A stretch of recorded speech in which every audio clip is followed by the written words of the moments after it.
திருப்பாவையில் 2ஆம் பாசுரம். வையத்து வாழ்வீர்கால் நாமும் நம் பாவைக்குச் செய்யும் கிருசைகள் கேளீரோம். பார்க்கடலுள் பையத்துயின்ற பரமன் அடிபாடி நெய்யுண்ணோம் பாலுண்ணோம். நாட்காலை நீராடி மையிட்டெழுதோம். மலரிட்டு நாம் முடியோம் செய்யாதன செய்யோம். தீக்குறளை சென்றோதோம். ஐயமும் பிச்சையும் ஆந்தனையும் கை காட்டி உய்யுமாறெண்ணி உகந்தேலோர் எம்பாவாய்.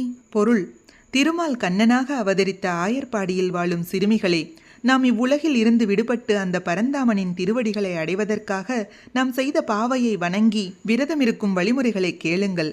நெய் உண்ணக்கூடாது, பால் உண்ணக்கூடாது, அதிகாலையிலேயே நீராடி விட வேண்டும், கண்ணில் மை தீட்டக்கூடாது, கூந்தலில் மலர் சூடக்கூடாது, தீய செயல்களை மனதாலும் நினைக்கக்கூடாது, தீய சொற்களை சொல்வது கூட பாவம் என்பதால் பிறரை பற்றி கோள் சொல்லக்கூடாது, இல்லாதவர்களுக்கும் துறவிகளுக்கும் ஞானிகளுக்கும் அவர்கள் போதும் என்று சொல்லும் அளவு தர்மம் செய்ய வேண்டும். இந்த நாள் மகிழ்ச்சி